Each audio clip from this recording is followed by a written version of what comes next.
பிஸ்மில்லா அல்ஹம்துலில்லா வஸ்ஸலாத்து வஸ்ஸலாமு அலா ரசூலில்லா ரப்பி ஷ்ரஹ் லி ஸத்ரி வ யஸ்ஸிர் லி அம்ரி வஹ்லுல் உக்தத்தம் மின் லிசானி யஃப்கஹு கௌலி. அன்பார்ந்த சகோதர சகோதரிகளே, அஸ்ஸலாமு அலைக்கும் வரஹ்மத்துல்லாஹி வ பரகாத்துஹு. திருக்குர்ஆனை புரிந்து கொள்வோம் எளிய வழியில், பகுதி 1, தொழுகை, பாடம் 7A. இந்த பாடத்தில் நாம் தொழுகையில் உள்ள ருக்கூ மற்றும் சுஜூதிலே ஓதுகின்ற தஸ்பீஹனுடைய விளக்கத்தை பற்றியும், இலக்கண பிரிவில் சில எழுத்துக்களை பற்றியும், கற்றல் குறிப்பாக சில விஷயங்களை பற்றியும் நாம் பார்க்க இருக்கிறோம். இந்த பாட முடிவில் நாம் இன்ஷா அல்லாஹ் குர்ஆனில் சுமார் 26,082 தடவைகள் இடம்பெறுகின்ற 80 வார்த்தைகளை நாம் கற்றிருப்போம். அல்ஹம்துலில்லாஹ். ருக்கூவிலே நாம் ஓதுகின்ற தஸ்பீஹ் சுப்ஹான ரப்பியல் அஸீம். சுபஹான பரிசுத்தமானவன், ரப்பி எனது இறைவன், அல் அஸீம் மகத்தானவன். இணைத்து சொல்வதாக இருந்தால் சுபஹான ரப்பியல் அஸீம், மகத்தான எனது இறைவன் பரிசுத்தமானவன். சுபஹான என்றால் பரிசுத்தமானவன். குர்ஆனில் சுமார் 41 தடவைகள் இடம்பெறுகிறது. அல்லாஹுவை புகழ்வது 2 விதத்தில் உண்டு. ஒன்று அவனுடைய நிறையை சொல்லி புகழ்வது, அதற்கு அல்ஹம்து ஹம்துலில்லாஹி ரப்பில் ஆலமீன். அவன் கருணையாளன், அன்பாளன், ஆதரவாளன், அரவணைப்பவன். இது மாதிரி நிறைவான விஷயங்களை சொல்லி புகழ்வதற்கு பெயர் ஹம்து என்று சொல்லப்படும். அல்லாஹ் குறைகளை விட்டு நீங்கியவன் என்ற பொருளை கொண்டு புகழ்வதற்கு சுபஹான்.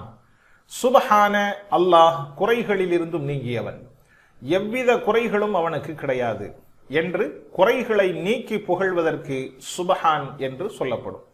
சுபஹான குறைகளை விட்டும் நீங்கியவன், சுபஹானல்லாஹ் அல்லாஹ் அனைத்து விதமான குறைகளை விட்டும் நீங்கியவன், பரிசுத்தமானவன் என்று சொல்வதை போல. ரப்பி எனது இறைவன். இறைவன் என்றால் நம்மிலே இருக்கக்கூடிய எல்லா உறுப்புகளையும் சீராக செயல்படுத்துவதற்குண்டான கவனத்தை செலுத்துபவன், நம் தேவைகளை நிறைவேற்றுபவன், உள்ளாலும் புறத்தாலும் நம் தேவைகள் அனைத்தையும் நிறைவேற்றுபவன் யார்? அவனே இறைவன். ஏற்கனவே நாம் படித்தோம், ரப்புஹு ரப்புஹும் ரப்புக ரப்பி, எனது இறைவன். எனது இறைவன் பரிசுத்தமானவன். நம்மளுடைய ஒவ்வொரு செல்லுகளையும், உள்ளே இருக்கக்கூடிய அனைத்து விதமான செல்லுகளையும் சரியான பாதையில் அதை கவனித்துக் கொண்டிருக்கின்ற இறைவன் என்னுடைய இறைவன் என்பதை போல. சுப்ஹான ரப்பியல் அஸீம். அல் அஸீம் மகத்தானவன். அஸீம் என்பதற்கு உறுதியானவன். அலும் என்ற வார்த்தைக்கு எலும்பு என்ற பொருளும் உண்டு. எலும்பு எப்படி உறுதியாக இருக்குமோ அந்த பொருளை கருத்தில் கொண்டு அஸீம் மகத்தானவன், உறுதியானவன் என்றும் நாம் அதற்கு பொருள் சொல்லலாம். அல் அஸீம் மகத்தானவன், சக்தி வாய்ந்தவன். 107 தடவைகள் இந்த வார்த்தை குர்ஆனிலே இடம்பெறுகிறது. சுப்ஹான ரப்பியல் அஸீம், மகத்தான எனது இறைவன் பரிசுத்தமானவன். எல்லா விதமான குறைபாடுகளில் இருந்தும் என் இறைவன் தூய்மையானவன். அல்லாஹுவிற்கு எந்த குறையும் சொல்ல முடியாது. அவன் மகத்தானவன். அவன் யாருக்கும் அநீதம் செய்பவன் அல்ல, யாருக்கும் எந்தவித தீங்கை நாடுபவன் அல்ல. இப்படியாக குறைகள் அனைத்தையும் நீக்கி புகழ்வதற்கு சுபஹான் என்று சொல்லப்படும்.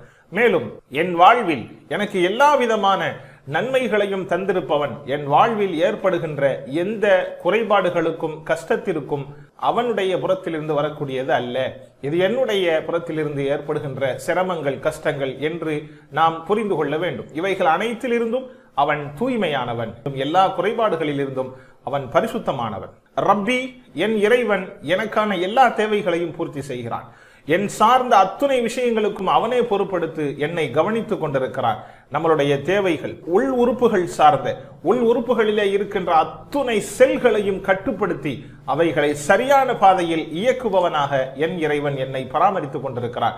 எனக்கான உணவு, எனக்கான உடை, எனக்கான எல்லா விஷயங்களையும் அல்லாஹுவே தந்து கொண்டிருக்கிறான். என்னை படைத்து பரிபாலித்து பாதுகாப்பவன் எனது இறைவன்.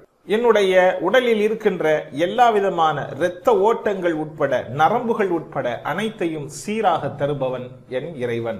இந்த சுப்ஹான ரப்பியல் அஸீம் என்ற இந்த வார்த்தையை நாம் ருக்குவிலே இருந்து சொல்லுகின்ற பொழுது எந்த உணர்வோடு நாம் இந்த வார்த்தையை, இந்த தஸ்பீஹை நாம் சொல்ல வேண்டும் என்றால், ஒரு தாய் தன்னுடைய மகனையோ மகளையோ, என்னுடைய மகன் மிக அழகானவன், மிகச்சிறந்தவன், நல்ல பிள்ளை, என்னுடைய பெண்மகள் நல்ல குழந்தை என்று ஒரு தாய் சொல்வாளேயானால் அது எந்த விதத்தில், எப்படிப்பட்ட பாசத்தில் அமையுமோ அதைவிட பன்மடங்கான உணர்வில் இந்த திக்ரை, இந்த தஸ்பீகை நாம் சொல்ல வேண்டும். என் இறைவன் எனக்கான எல்லா விதமான பாதுகாப்பையும் எல்லா விதமான தேவைகளையும் நிறைவேற்றி தந்து கொண்டிருக்கின்றான். சுபஹான ரப்பி, என் இறைவன் என்னுடைய ரப்பு, அவன் மகத்தானவன், அவன் குறைகளில் இருந்தும் நீங்கியவன் என்ற உணர்வோடு நாம் இதை சொல்ல வேண்டும். அல் ஆதீம், அவன் உறுதியானவன். யாரும் அவனை மிகைக்கவோ யாரும் அவனை வெல்லவோ முடியாத அளவிற்கு அவன் மிக மகத்தானவன், உறுதியானவன். அவனுக்கு சட்டம் சொல்வதற்கு யாருக்கும் எந்த தகுதியும் இல்லை. அவனே எல்லாவற்றையும் நிர்வகிப்பவன், அவனே எல்லா சட்டங்களையும் இயற்றுபவன். யாருக்கும் அவனுக்கு சட்டம் சொல்வதற்கு, அவனுக்கு உத்தரவு போடுவதற்கான அதிகாரம் கிடையாது என்ற பொருளை தாங்கி நாம் இந்த வார்த்தையை சொல்ல வேண்டும். இந்த உணர்வோடு இந்த தஸ்பீகை நாம் சொல்லுவோம். சுபஹான, தூய்மையானவன், ரப்பி எனது இறைவன், அல் அதீம் மகத்தானவன். சுபஹான ரப்பி அல் அதீம், மகத்தான எனது இறைவன் பரிசுத்தமானவன். ருக்குவிலிருந்து எழுந்தவுடன் சொல்லுகின்ற இந்த துஆ, சமி அல்லாஹு லிமன் ஹமிதஹ். ஹமிதஹு அப்படின்பதை நிறுத்துகின்ற பொழுது ஹமிதா என்று சொல்லப்படும். சமி அல்லாஹு, அல்லாஹு செவியுற்றான், லிமன் ஒருவருக்கு, யார் ஒருவர் என்று இங்கே பொருள் தந்திருந்தாலும் அதனுடைய முறையான பொருள், அதற்குரிய சரியான பொருளாக நாம் மொத்தமாக சேர்த்து சொல்கின்ற பொழுது ஒருவருக்குரிய புகழை அல்லாஹ் செவியுற்றான். ஹமிதஹு, யார் அவனை புகழ்ந்தார்களோ அவர்களுடைய புகழ்ச்சியை அல்லாஹ் செவியுற்றான். சமி அல்லாஹ், அல்லாஹ் செவியுற்றான், லிமன் ஒருவருக்கு, ஹமிதஹு அவனை புகழ்ந்தார். யார் ஒருவர் அல்லாஹுவை புகழ்ந்தாரோ அவருக்குரிய புகழ்ச்சியை அல்லாஹ் செவியுற்றான். சமிஅ செவியுற்றான், அல்லாஹு, அல்லாஹ் செவியுற்றான். சமி அல்லாஹ், அல்லாஹ் செவியுற்றான். லிமன் ஒருவருக்கு, லி இக்கு மன் ஒருவர், யார் ஒருவர் அல்லாஹுவை புகழ்ந்தாரோ அவருக்குரிய புகழ்ச்சியை அல்லாஹ் செவியுற்றான். அவருக்கு உரிய, இங்கே நாம் அவருக்கு உரியன்னு சொல்றோமே, அந்த இக்குரிய பொருள் தான் இந்த லி. ஹமிதஹு, ஹமித புகழ்ந்தான், ஹூ அவனை, ஹமிதஹு அவனை புகழ்ந்தான். நாம் ஏற்கனவே படித்திருக்கிறோம். ஹூ, ஹும், க, இ, கும், நா. ஹா பெண்பால். இந்த ஹூ என்ற வார்த்தை நவுனோடு இணைகின்ற பொழுது அவனுடைய என்ற பொருள் வரும். அது வெர்போடு இணைகின்ற பொழுது அவனை என்ற பொருள் வரக்கூடியதாக இருக்கிறது. அவனை, அவனுக்கு என்றும் கூட சில சமயங்களிலே வரலாம். ஹைர், சமி அல்லாஹு லிமன் ஹமிதா, இதனுடைய விளக்கத்தை நாம் பார்க்கலாம். அல்லாஹ் எல்லோருடைய அழைப்பையும் கேட்பவனாக இருக்கிறான், எல்லோருடைய புகழையும் கேட்பவனாக இருக்கிறான்.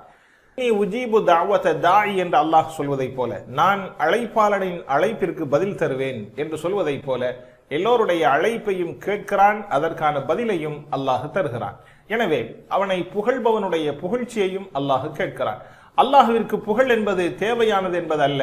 அவனை புகழ்வதனால் அல்லாஹுவிற்கு எந்த மரியாதையும் கண்ணியமும் அதிகப்பட போவதும் இல்லை. அவனை புகழாததினால் அல்லாஹுவிற்கு மரியாதை குறைந்துவிடும் என்ற பொருளும் அல்ல. எனவே அல்லாஹ் எல்லாவற்றை விட்டும் தேவையற்றவன். ஆனால் அவனை யார் புகழ்கிறார்களோ புகழ்பவனுக்கே மிகுந்த நன்மை தரக்கூடியதாக, பலன் தரக்கூடியதாக இருக்கிறது. அல்லாஹுவை புகழ்வதன் மூலமாக அதனுடைய பலனை நாமே அடைகிறோம்.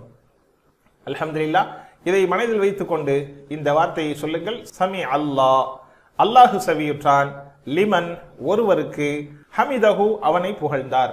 யார் ஒருவர் அல்லாஹுவை புகழ்ந்தாரோ அவருக்குரிய புகழ்ச்சியை அல்லாஹ் செவியுற்றான்.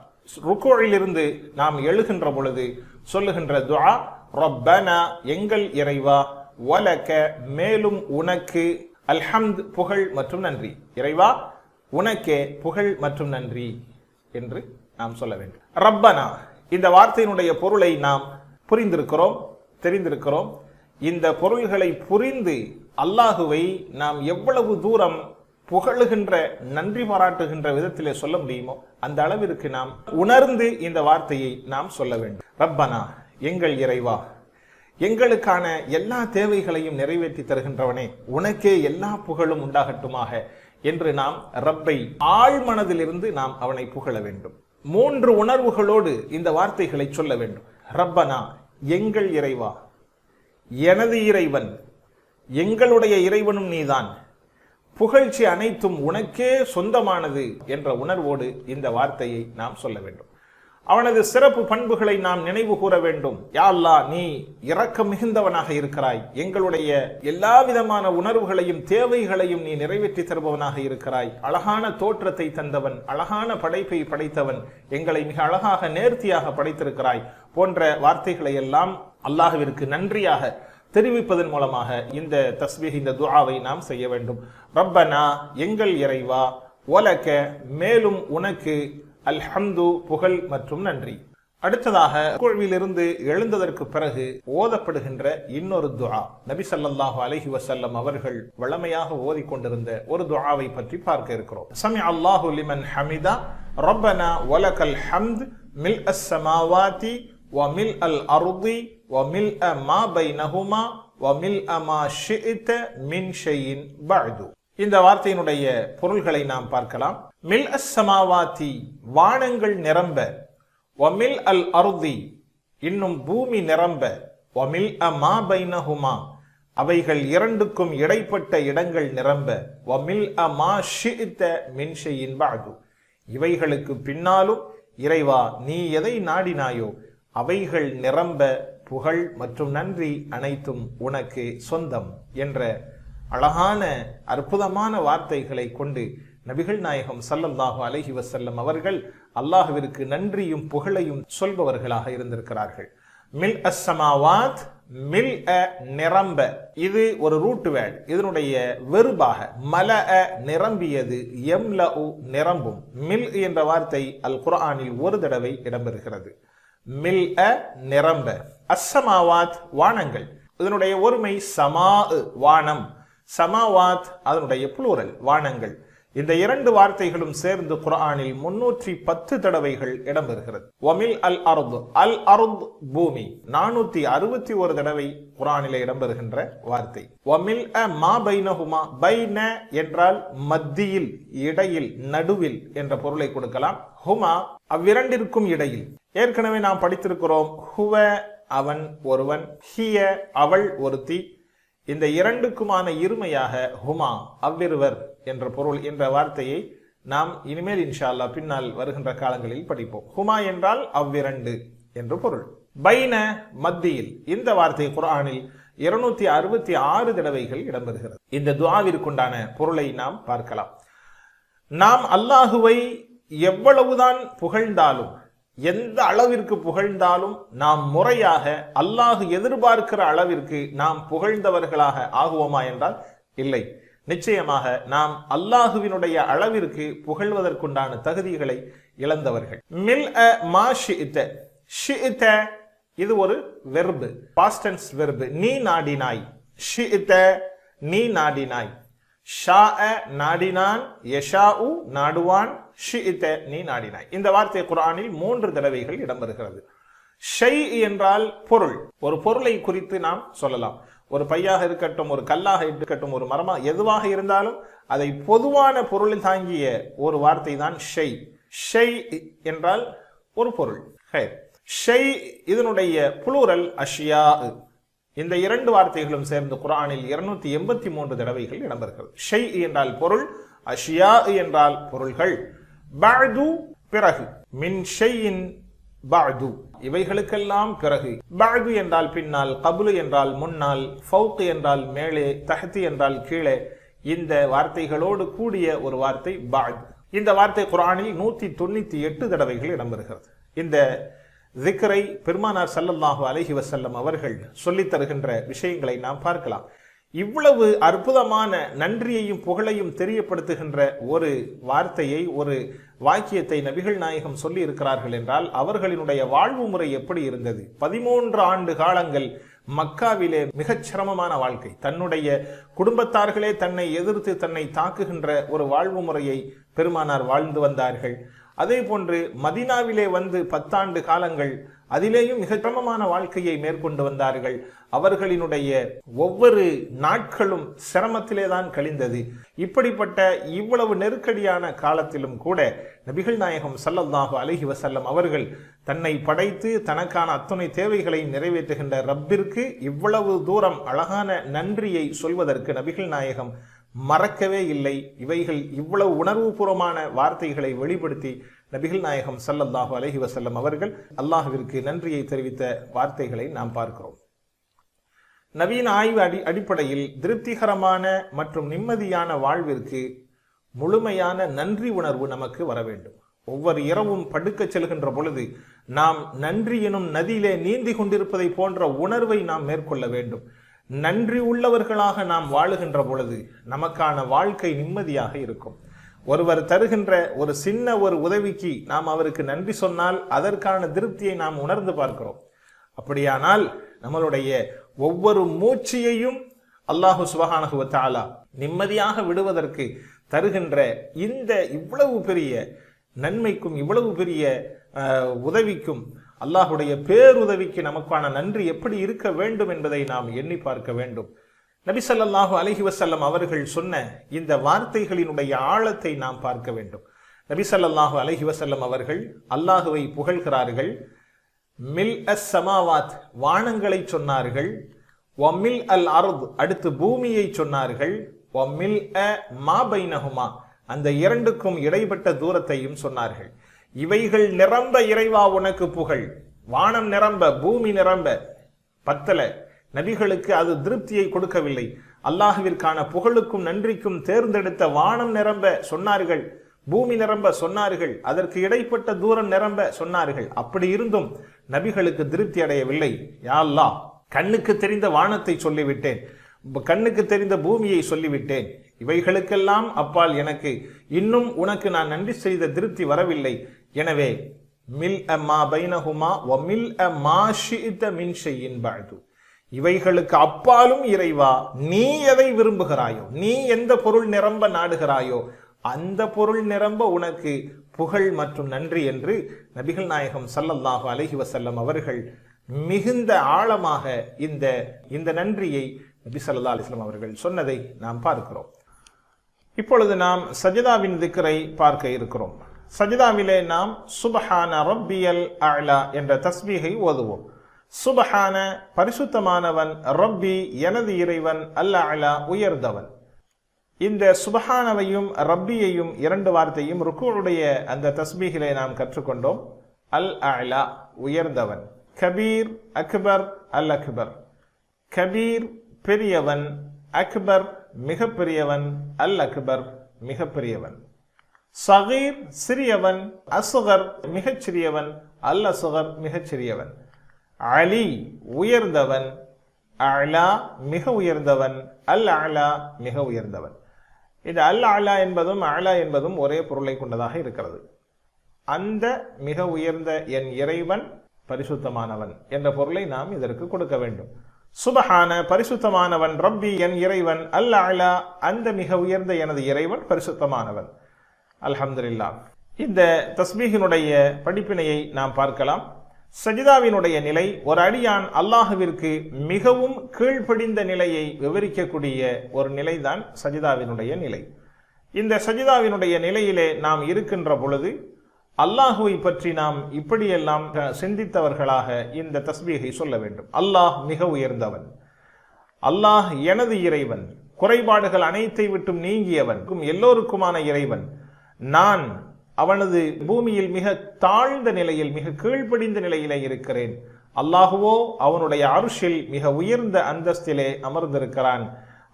அவனுடைய காரியங்கள் அனைத்தும் தூய்மையானது என்பதாக நாம் அல்லாஹுவை பற்றி மிக கண்ணியமான சிந்தனையோடு இந்த தஸ்பீஹை நாம் சொல்ல வேண்டும். நாம் நவீன ஆய்வின் அடிப்படையில் நிம்மதியான மகிழ்ச்சியான வாழ்வு அமைவதற்கு இரண்டு விஷயங்கள் தேவை. ஒன்று நன்றி உணர்வு, மற்றொன்று நேர்மறையான அணுகுமுறை. நன்றி உணர்வை பற்றி நாம் இவ்வளவு நேரம் படித்துவிட்டோம். அதாவது தொழுகை இரண்டு விஷயங்களையும் நமக்கு விளக்குகிறது. நன்றி உணர்வையும் நேர்மறையான அணுகுமுறையும் விளக்குகிறது. தொழுகை இரண்டு பிரிவாக பிரிக்கப்படும். ஒன்று கயாம் நிலை, இன்னொன்று சுஜூது, அதாவது அமர்ந்த நிலையிலான நிலைப்பாடு. நின்ற நிலையிலான நிலைப்பாடு அல்ஹம்துலில்லாஹிலிருந்து ஆரம்பித்து ரப்பனா வலக்கல் ஹம்து என்பதோடு நின்ற நிலையினுடைய வழிபாடு நிறைவு பெறுகிறது. அதற்கு பிறகு சுபஹான் என்பதிலிருந்து அந்த இரண்டாம் நிலை தொழுகையிலே துவங்குகிறது. சுபஹான் என்பது அல்லாஹுவின் மீது நேர்மறையான அணுகுமுறையை நாம் கொள்ள வேண்டும் என்பதற்கான பயிற்சியாக இருக்கிறது. ஒவ்வொரு ரக்காத்திலும் 9 தடவைகள் நாம் இந்த தஸ்பீகை சொல்லுகிறோம். சுபஹான ரப்பியல் அலா என்பதை ஒவ்வொரு ரக்காத்திலும் 9 தடவை சுபஹான ரப்பி என்ற தஸ்பீக். இந்த சுபஹான ரப்பி என்பது சிறந்த நேர்மறையான அணுகுமுறையை நமக்கு கற்றுத்தருகிறது. 9 முறை ஒரு ரக்காத்தில் நாம் சொல்லுகிறோம் என்றால் ஒரு நாளையில் குறைந்தபட்சம் 200 தடவைகள் இந்த திக்ரை நாம் செய்கிறோம் தொழுகையிலே. அப்படியானால் இந்த திக்ரின் மூலமாக அல்லாஹ் நமக்கு உன்னதமான ஒன்றை கற்றுத்தருவதற்கு அல்லாஹ் நாடுகிறான். எப்படி நாம் சிந்தனை மிக்க வாழ்வை மேற்கொள்ள வேண்டும், எப்படியான நம்மளுடைய வாழ்வு முறை அமைய வேண்டும் என்பதை அல்லாஹ் கற்றுத்தருவதற்கே இந்த தஸ்பீகை நாம் சொல்ல வேண்டும் என்பதை அல்லாஹ் விரும்புகிறான். இந்த சுபஹான ரப்பி என்ற இந்த தஸ்பீகினுடைய விவரங்கள், இந்த தஸ்பீகுக்கான விளக்கங்கள் பல கோணங்களிலே அணுகப்படுகிறது. அல்லாஹுவிற்கு பல பரிசுத்தமான நிலைப்பாடுகள் உண்டு. அதிலே மிக உயர்ந்த நிலைப்பாடு அல்லாஹ் இணையற்றவன். காரணம், இணை தேடுகின்ற அனைத்தும் பலகீனத்தை வெளிப்படுத்தக்கூடியதாக இருக்கிறது. அல்லாஹுவிற்கு யாதொரு இணையும் இல்லை. எனவே அவன் பரிசுத்தமான நிலைப்பாட்டில் மிக உயர்ந்த அந்தஸ்தை விளக்கக்கூடியது. அல்லாஹ்விற்கு இணை ஏதும் இல்லை என்ற நிலைப்பாடு. மேலும் அல்லாஹ் நமக்கு வகுத்திருக்கின்ற எல்லா சட்டங்களும், தொழுகை, நோன்பு, மக்களுக்கான ஹிஜாபு முறை, இது போன்று ஏனைய சட்டதிட்டங்களும் குறைகளை விட்டும் அப்பாறுபட்ட நிறைவானவைகளாக இருக்கிறது. ஏனென்றால் அல்லாஹ் குறைகளுக்கு அப்பாறுபட்டவன். எனவே அவனுடைய சட்டதிட்டங்களும் நிறைவானதாக இருக்கிறது. அல்லாஹ் நம்மை சோதிப்பதற்கென பலவிதமான விஷயங்களை நமக்கு தருகிறான். நம்மளுடைய உடல் அமைப்பில் இருக்கக்கூடிய உறுப்புகளினுடைய அமைப்புகள், மேலும் நம்முடைய குடும்பம், நாம் வசிக்கின்ற தேசம், நாம் வசிக்கின்ற ஊர், நாம் வசிக்கின்ற வீடு, அக்கம்பக்கத்தவர்கள், இவர்களெல்லாம் கூட அல்லாஹ் நம்மை சோதிப்பதற்கான ஒரு கருவிகளாக அல்லாஹ் இதை ஆக்கியிருக்கலாம். எனவே இவைகள் அனைத்தையும் நாம் இவைகளிலே குறை காணுவோமேயானால், நம்மளுடைய உடல் உறுப்புகளை நினைத்தோ அல்லது நமக்கு தந்திருக்கக்கூடிய இத்தனை விஷயங்களில் ஒன்றை நினைத்து நாம் குறை காணுவோமேயானால் அல்லாஹ் நமக்கு தந்திருக்கின்ற அருள் பாக்கியத்தில் குறை காணுகிறோம் என்று பொருள். எனவே இவைகள் அனைத்தையும் நாம் நிறைவாக கருதி அல்லாஹுவிற்கு குறை சொல்லாமல் முழுமையாக அல்லாஹுவுக்கு அடிபணிந்த அடியானை போன்று நாம் வாழ வேண்டும். அல்லாஹுவிடம் துஆ செய்ய வேண்டும். யா அல்லாஹ், இவ்வுலக மற்றும் மறு உலக வெற்றியான வாழ்வை எங்களுக்கு நீ தந்துருவாயாக. இந்த உலகம் மறு உலகத்தினுடைய வெற்றியான வாழ்விற்கு எல்லா பிரச்சனைகளையும் தீர்த்து வைத்து எனக்கு நீ உதவி செய்வாயாக என்று நாம் அல்லாஹ்விடம் துஆ செய்ய வேண்டும். தஸ்பீஹ் ஓதுகின்ற பொழுது நாம் குனிந்து சிரத்தை பூமியில் வைத்து ரப்பி என்பதை அன்புடன் உணர்ந்து, அல்லாஹ்வினுடைய மகத்துவத்தை உணர்ந்து நாம் இந்த வார்த்தையை சொல்ல வேண்டும். அப்படி சொல்கின்ற பொழுது எவ்வித குறையுமின்றி, யா அல்லாஹ், உன்னை எவ்வித குறையும் இல்லாமல் உன்னை புரிந்து வாழ்வதற்கு, உன்னுடைய அருள்களை அனுபவித்து வாழ்வதற்கு எனக்கு நீ உதவி செய்வாயாக என்று அல்லாஹ்விடத்திலே பணிய வேண்டும். இப்படிப்பட்ட குறையில்லாத நேர்மறையான சிந்தனையோடு அல்லாஹுவை அணுகுகின்ற பொழுது, இந்த வாழ்க்கையை மேற்கொள்கின்ற பொழுது நேர்மறையான சிந்தனையோடு வாழ வேண்டும் என்று சொல்லுகின்ற உளவியல் நிபுணர்கள் சொல்லித் தருகின்ற அடிப்படையில் இது போன்ற கருத்துக்களினுடைய 1% கூட அவர்களால் நமக்கு நேர்மறை சிந்தனையை பற்றி சொல்ல முடியுமா என்ற உணர்வோடு இதை நாம் நினைத்து பார்த்து நாம் அல்லாஹ்விற்கு நன்றியும் நேர்மறையான சிந்தனையும் உட்பட்டு நாம் வாழ வேண்டும்.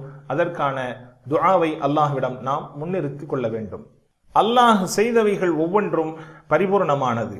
நாம் சந்திக்கின்ற எந்த நிலைகளையும் நிறைவான முறையில் அவைகளை அணுக வேண்டும் என்றும், அல்லது அவைகளை சரியாக ஆக்குவதற்கான வழிமுறையை அல்லாஹ்விடம் கேட்க வேண்டும். அல்லாஹ் எங்களுக்கு இந்த காரியங்களை சரியாக்கி தா என்று துஆ செய்து அல்லாஹ்விடம் அடிபணிந்து நாம் கேட்க வேண்டும். அல்ஹம்துலில்லாஹ், இந்த நிலைப்பாட்டோடு உணர்வோடு இந்த தஸ்பீகை சொல்ல வேண்டும். சுபஹான, பரிசுத்தமானவன், ரப்பி, எனது இறைவன், அல் அலா, உயர்ந்தவன், மிக உயர்ந்த எனது இறைவன், பரிசுத்தமானவன். தஸ்பீஹ் மற்றும் வெற்றி, இந்த தஸ்பீகுகளை கொண்டு அல்லாஹ்விடம் நாம் துஆ செய்ய வேண்டும்.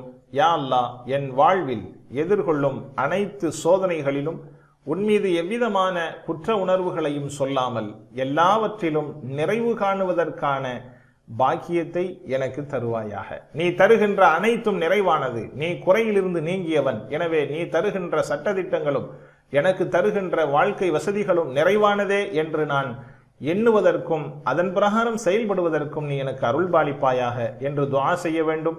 எத்தனை தடவைகள் நாம் நமது உடல் அமைப்புகளை நினைத்து, நமது சூழல்கள், சுற்றுப்புற சூழல்களை நினைத்து நாம் குறைபட்டிருக்கிறோம் என்று மதிப்பீடு செய்து, இனிமேல் இவைகளெல்லாம் அல்லாஹ் நமக்கு நிறைவாகவே தந்திருக்கிறான் என்ற எண்ணத்தை மேற்கொள்வதற்கான திட்டத்தை நாம் வகுக்க வேண்டும். அதை செயல்படுத்தி பிறருக்கும் இந்த நிலைப்பாட்டை பரப்ப வேண்டும். இன்ஷா அல்லாஹ் பாடம் நிறைவு பெற்றது. அடுத்த இலக்கண பாடத்தில் சந்திப்போம். அஸ்ஸலாமு அலைக்கும் வரஹ்மத்துல்லாஹி வபரகாத்துஹு.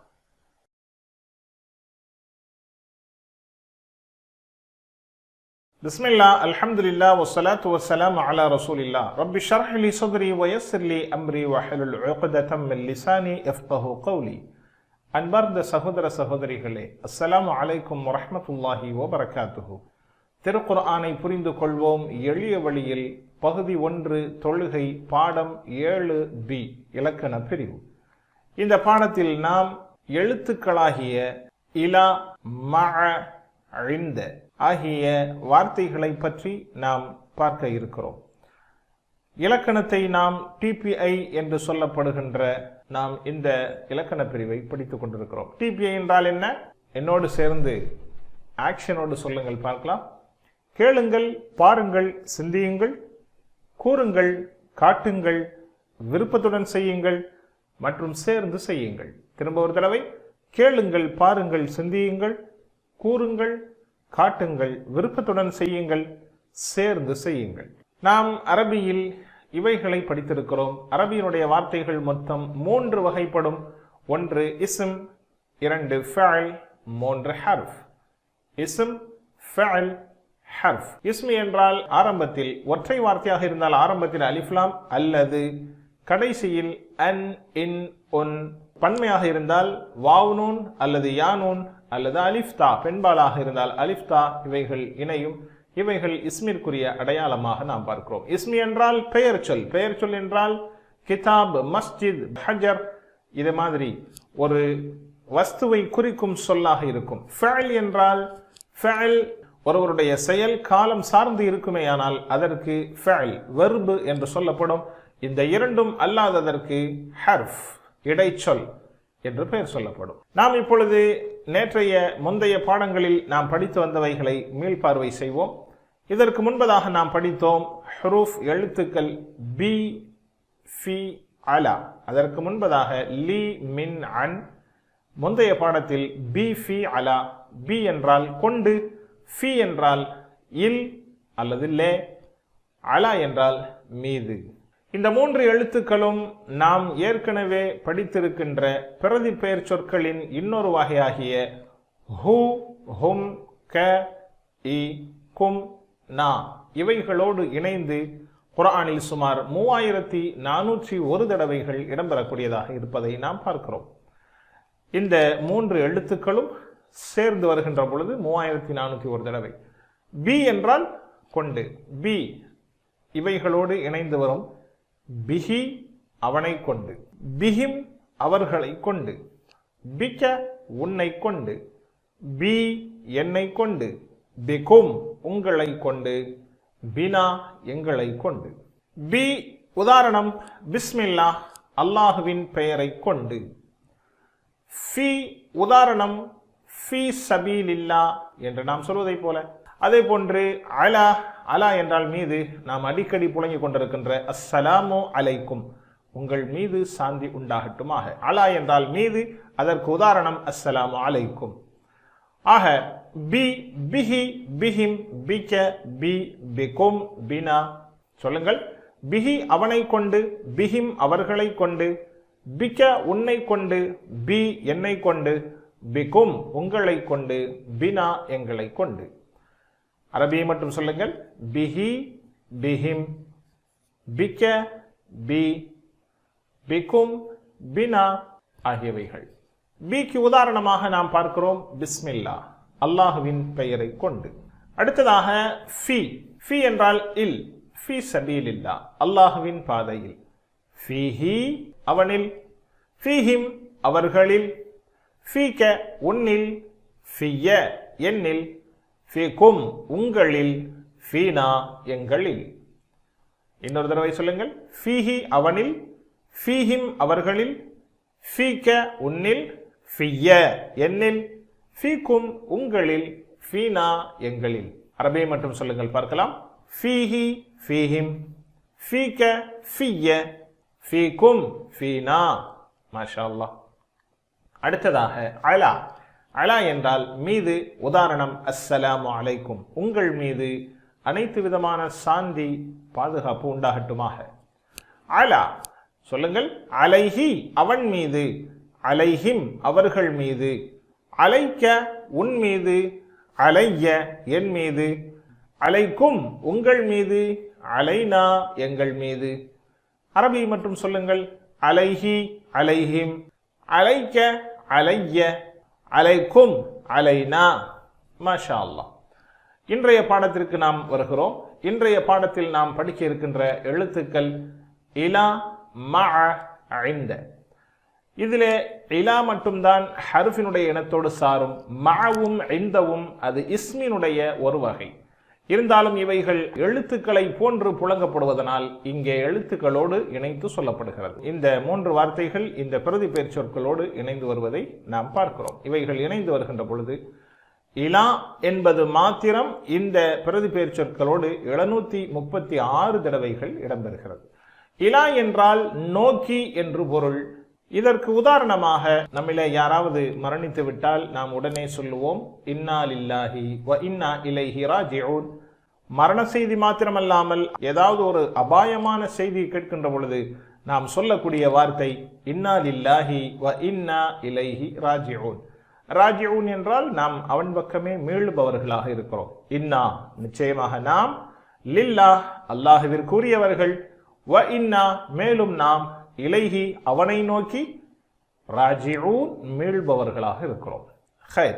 இந்த இலாவை பிரதி பெயர் சொற்களோடு இணைத்து நாம் பார்க்கலாம். இலைஹி அவனை நோக்கி, இலைஹிம் அவர்களை நோக்கி, இலைக்க உன்னை நோக்கி, இலைய என்னை நோக்கி, இலைக்கும் உங்களை நோக்கி, இலைனா எங்களை நோக்கி. அரபி மட்டும் சொல்லுங்கள் பார்க்கலாம்.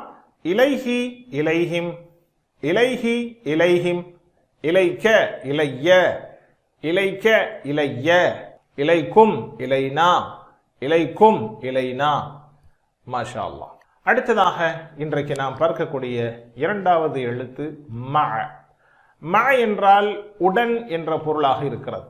இதற்கு நாம் அடிக்கடி புழங்கக்கூடிய வார்த்தை இன்னல்லாஹ மஅஸ் ஸாபிரீன் என்ற வசனத்தை நாம் சொல்லுவோம். அல்லாஹ் பொறுமையாளர்களோடு இருக்கிறான். இன்னல்லாஹ நிச்சயம் அல்லாஹ், மஅ உடன், அஸ்ஸாபிரீன் பொறுமையாளர்களுடன். இந்த மஅ பிரதி பெயர் சொற்களோடு 163 தடவை குர்ஆனில் இடம்பெறுகிறது. மஅ என்றால் உடன், ஹு என்றால் அவனுடைய, மஅஹு அவனுடன். சொல்லுங்கள். மஅஹு அவனுடன், மஅஹும் அவர்களுடன், மஅக உன்னுடன், மஇ என்னுடன், மஅகும் உங்களுடன், மஅனா எங்களுடன். மாஷா அல்லாஹ். அடுத்ததாக நாம் பார்க்கின்ற வார்த்தை இந்த. இந்த இந்தவிற்கு இடம் என்ற பொருள் இங்கே கொடுக்கப்படுகிறது. குர்ஆனுடைய வசனங்களிலேயோ ஹதீஸிலேயோ இதற்கான உதாரணம் இங்கே கொடுக்கப்படவில்லை.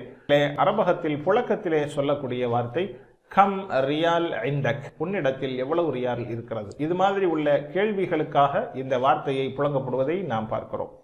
கம் ரியாலின் இந்தக், உன்னிடத்தில் எவ்வளவு ரியால். ரியால் என்றால் பணம், பணம் இருக்கிறது. ரியால் என்பது அரபு நாட்டு பணத்தினுடைய பெயர். கம் ரூபியத்தன் இந்தக், உன்னிடத்தில் எவ்வளவு ரூபாய் இருக்கிறது என்று இந்திய நாட்டினுடைய ரூபாவையும் இங்கே சேர்த்துக் கொள்ளலாம். கம் ரியாலின் இந்தக, உன்னிடத்தில் எவ்வளவு ரியால் இருக்கிறது என்ற கேள்வியை இந்த ஓடு இணைத்து நாம் பேசலாம். ஹைர். பிரதி பெயர் சொற்களோடு இந்த என்பது குர்ஆனில் சுமார் 197 தடவைகள் இடம்பெறுகிறது. இந்தஹு அவனிடம், இந்தஹும் அவர்களிடம், இந்தஹு அவனிடம், இந்தஹும் அவர்களிடம், இந்தக உன்னிடம், இந்தி என்னிடம், இந்தக உன்னிடம், இந்தி என்னிடம், இந்தகும் உங்களிடம், இந்தனா எங்களிடம், இந்தக்கும் உங்களிடம், இந்தனா எங்களிடம். மாஷா அல்லாஹ். அரபி மாத்திரம் சொல்லுங்கள் பார்க்கலாம். இந்தஹு இந்தஹும், இந்தக இந்தி, இந்தக்கும் இந்தனா. மாஷா அல்லாஹ். அடுத்ததாக நாம் இந்த வார்த்தைகளிலிருந்து உரைநடை. ஹல் இந்தஹு கலமுன், அவனிடம் பேனா இருக்கிறதா? நஅம் இந்தஹு கலம், ஆம் அவனிடம் பேனா இருக்கிறது. ஹல் இந்தஹு கலம், நஅம் இந்தஹு கலம். மாஷா அல்லாஹ்.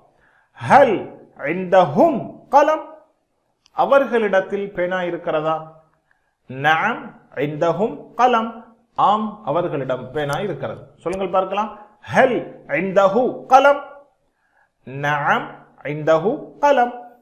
ஹல் இந்தஹும் கலம், நஅம் இந்தஹும் கலம். அடுத்ததாக ஹல் இந்தக கலம், உன்னிடம் பேனா இருக்கிறதா? நஅம் இந்தி கலம், பதிலுக்கு இந்தி என்பது வந்துவிடும். கேள்விக்கு இந்தக்க, பதிலுக்கு இந்தி. ஹல் இந்தக கலம், நஅம் இந்தி கலம், ஆம் என்னிடம் பேனா இருக்கிறது. இன்னொரு தடவை அரபியில் சொல்லுங்கள். ஹல் இந்தக கலம், நஅம் இந்தி கலம். மாஷா அல்லாஹ். ஹல் இந்தகும் கலம், உங்களிடம் பேனா இருக்கிறதா? நஅம் இந்தனா கலம், ஆம் எங்களிடம் பேனா இருக்கிறது. ஹல் இந்தகும் கலம், நஅம் இந்தனா கலம். மாஷா அல்லாஹ். இன்னொரு வார்த்தையை மஅவோடு சேர்த்து ஒரு உரைநடையை பார்க்கலாம். ஹல் அல்லாஹு மஅஹு, அல்லாஹ் அவனுடன் இருக்கிறானா? நஅம் அல்லாஹு மஅஹு, அல்லாஹ் எப்பொழுதும் நம்முடனே இருக்கிறான். அல்லாஹ் எப்போதும் நம்முடன் இருக்கிறான். நாடி நரம்பை விட மிக சமீபத்தில் இருப்பதாக அல்லாஹ் சொல்கிறான். எனவே இந்த கேள்விக்கு நஅம் என்ற பதிலையே நாம் இங்கே சொல்ல வேண்டும். ஹல் அல்லாஹு மஅஹு, நஅம் அல்லாஹு மஅஹு. ஹல் அல்லாஹு மஅஹும், அல்லாஹ் அவர்களுடன் இருக்கிறானா? நஅம் அல்லாஹு மஅஹும், ஆம் அல்லாஹ் அவர்களுடன் இருக்கிறான். சொல்லுங்கள், அரபியில் மட்டும் சொல்லுங்கள். இங்கே சேர்த்து சொல்லுகின்ற பொழுது ஹலில்லாஹு மஅஹு, நஅம் அல்லாஹு மஅஹு. ஹலில்லாஹு மஅஹும், நஅம் அல்லாஹு மஅஹும். மாஷா அல்லாஹ். ஹல் அல்லாஹு மஅக, அல்லாஹ் உன்னுடன் இருக்கிறானா? நஅம் அல்லாஹு மஇ, ஆம் என்னுடன் அல்லாஹ் இருக்கிறான். ஹலில்லாஹு மஅக, நஅம் அல்லாஹு மஇ. மாஷா அல்லாஹ். ஹல் அல்லாஹு மஅகும், அல்லாஹ் உங்களுடன் இருக்கிறானா? நஅம் அல்லாஹு மஅனா, ஆம் அல்லாஹ் எங்களுடன் இருக்கிறான். ஹல் அல்லாஹு மஅகும், ஹலில்லாஹு மஅகும், நஅம் அல்லாஹு மஅனா. மாஷா அல்லாஹ். இதுவரைக்கும் நாம் ஆண்பாலுக்குண்டான அந்த இடத்தில் பெண்பாலுக்கு என்ன வார்த்தை என்பதை படித்து வந்தோம். ஹுவ என்பதற்கு ஹிய என்று பார்த்தோம். ஹூ என்பதற்கு ஹா என்று பார்த்தோம். ரப்புஹு என்பதற்கு ரப்புஹா என்று பார்த்தோம். லஹு என்பதற்கு லஹா என்று பார்த்தோம். மின்ஹு மின்ஹா, அன்ஹு அன்ஹா. இப்பொழுது நாம் பார்க்கிறோம் இலைஹி, அவனை நோக்கி. பெண்பால் இலைஹா, அவளை நோக்கி. சொல்லுங்கள் பார்க்கலாம். இலைஹி அவனை நோக்கி, இலைஹா அவளை நோக்கி. மஅஹு அவனுடன், மஅஹா அவளுடன், மஅஹு மஅஹா. இந்தஹு அவனிடம், இந்தஹா அவளிடம், இந்தஹு இந்தஹா. மாஷா அல்லாஹ். மொத்தமாக இன்றைக்கு படித்த இந்த 3 எழுத்துக்களினுடைய அந்த அட்டவணையை பார்க்கிறோம். எல்லோரும் சொல்லுங்கள் பார்க்கலாம். இலைஹி அவனை நோக்கி, இலைஹிம் அவர்களை நோக்கி, இலைக்க உன்னை நோக்கி, இலைய என்னை நோக்கி, இலைக்கும் உங்களை நோக்கி, இலைனா எங்களை நோக்கி, இலைஹா அவளை நோக்கி. அரபி மட்டும் சொல்லுங்கள். இலைஹி இலைஹிம், இலைஹி இலைஹிம், இலைக்க இலைய, இலைக்க இலைய, இலைக்கும் இலைனா, இலைக்கும் இலைனா, இலைஹா. மாஷா அல்லாஹ். அடுத்ததாக மஅஹு அவனுடன், மஅஹும் அவர்களுடன், மஅக உன்னுடன், மஇ என்னுடன், மஅக்கும் உங்களுடன், மஅனா எங்களுடன், மஅஹா அவளுடன். அரபி மாத்திரம் சொல்லுங்கள். மஅஹு மஅஹும், மஅக மஇ, மஅகும் மஅனா மஅஹா. அடுத்ததாக இந்தஹு அவனிடம், இந்தஹும் அவர்களிடம், இந்தக உன்னிடம், இந்தி என்னிடம், இந்தக்கும் உங்களிடம், இந்தனா எங்களிடம், இந்தஹா அவளிடம், இந்தஹு இந்தஹும், இந்தக இந்தி, இந்தக்கும் இந்தனா இந்தஹா. மாஷா அல்லாஹ். அடுத்ததாக இன்றைக்கு நாம் படித்த எழுத்துக்களினுடைய உதாரணங்களையும் பொருள்களையும் திரும்பவும் ஒரு தடவை பார்ப்போம். இலா அதனுடைய பொருள் நோக்கி, உதாரணம் இன்னா லில்லாஹி வ இன்னா இலைஹி ராஜிஊன், நாம் அவன் பக்கமே மீள்பவர்களாக இருக்கிறோம். அடுத்ததாக மஅ என்றால் உடன், இன்னல்லாஹ மஅஸ் ஸாபிரீன், நிச்சயம் அல்லாஹ் பொறுமையாளர்களுடன் இருக்கிறான். அடுத்ததாக படித்தோம் இந்த என்றால் இடம், கம் ரியாலின் இந்தக, உன்னிடம் எத்தனை ரியால்கள் இருக்கிறது என்பதை போல. ஹைர், இப்பொழுது நீங்கள் பயிற்சி எடுக்கலாம். ஏற்கனவே நாம் படித்ததற்கான பொருள்களை நினைவுபடுத்தி அதனுடைய சுட்டி காட்டுதலை செய்யுங்கள், பார்க்கலாம். ஹூ ஹும் க இ கும் நா. ஹூ அவன், இலைஹி அவனை நோக்கி, இலைஹியுடைய இஷாரா இங்கே இலைஹி. அடுத்ததாக மஅனா எங்களுடன், மஅனா மஅஹு மஅஹும், மஅக மஇ மஅகும், மஅனா எங்களுடன், மஅனாவுடைய சுட்டி காட்டுதல் இங்கே இஷாரா. அடுத்து இந்தக உன்னிடம், இந்தக கம் ரியாலின் இந்தக உன்னிடம் எவ்வளவு ரியால் இருக்கிறது, இந்தக உன்னிடம், இந்தக உடைய இஷாரா சுட்டி காட்டுதல் இப்படி. ஹைர், கற்றல் குறிப்பாக இன்றைக்கு நாம் சில விஷயங்களை பார்க்கிறோம். நேற்றைய தினத்தில் நாம் பார்த்தோம், ஒரு நாளைக்கு மனனம் செய்கின்ற விஷயம் எவ்வளவு தூரம் மறக்கும் என்பதை, எப்படியெல்லாம் மறக்கும், எப்படியெல்லாம் நாம் அதை ரிவிஷன் செய்ய வேண்டும் என்பதை பற்றி பார்த்தோம். சென்ற பாடத்தில் ஒரு நாளைக்கு நாம் 100% பாடம் செய்தால் 1 மணி நேரத்தில் 70% மறந்து போய்விடும். 1 மணி நேரத்திற்கு பிறகு நாம் அதை ரிவிஷன் செய்ய வேண்டும். இன்றைக்கு நாம் மீள்பார்வை செய்வதை எப்படி என்பதை இங்கே நாம் திரும்பவும் ஒரு தடவை சொல்கிறோம். 1வது மீள்பார்வை 1 மணி நேரத்திற்கு பிறகு இருக்க வேண்டும். 2வது மீள்பார்வை 1 நாளைக்கு பிறகு இருக்க வேண்டும். 3வது மீள்பார்வை 1 வாரத்திற்கு பிறகும், 4வது மீள்பார்வை 1 மாதத்திற்கு பிறகும், 5வது மீள்பார்வை 6 மாதத்திற்கு பிறகும் நாம் மீள்பார்வை செய்கின்ற பொழுது நாம் மனனம் செய்த விஷயங்கள் அப்படியே மனதில் பதிந்து விடுகிறது.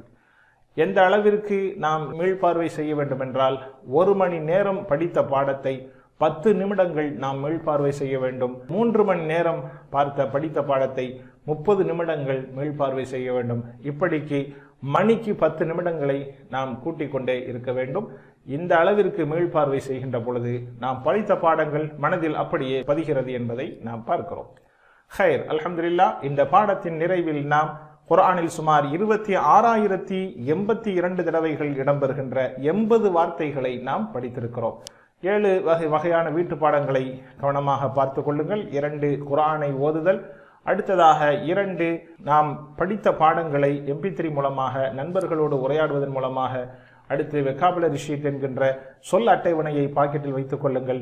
தொழுகையில் வேறு வேறு சூறாக்களை ஓதி பாருங்கள். அல்லாஹ்விடம் துஆ செய்யுங்கள். ரப்பி ஸித்னி இல்மா என்ற துஆவை அதிகம் செய்யுங்கள். சொல்லட்டையை பாக்கெட்டோடு வைத்துக் கொள்ளுங்கள். நாம் ஆசிரியராக மாற வேண்டும், நாம் நன்றாக கற்க வேண்டுமான கற்க சிறந்த வழி கற்பித்தலை. எனவே நாம் படித்தவைகளை நன்றாக படிப்பதற்கு பிறருக்கு கற்றுக் கொடுப்பதன் மூலமாகவே அது பதிகிறது. அல்லாஹ் நமக்கு அருள் புரிவான். அல் குர்ஆனை ஓத, விளங்க, சிந்திக்க, செயல்படுத்த, பரப்ப, மனனம் செய்ய. சுப்ஹானல்லாஹி வ பிஹம்திஹி, சுப்ஹானக்கல்லாஹும்ம வ பிஹம்திக், நஷ்ஹது அல்லா இலாஹ இல்லா அன்த, நஸ்தக்ஃபிருக வ நதூபு இலைக். அஸ்ஸலாமு அலைக்கும் வ ரஹ்மத்துல்லாஹி வ பரகாத்துஹு.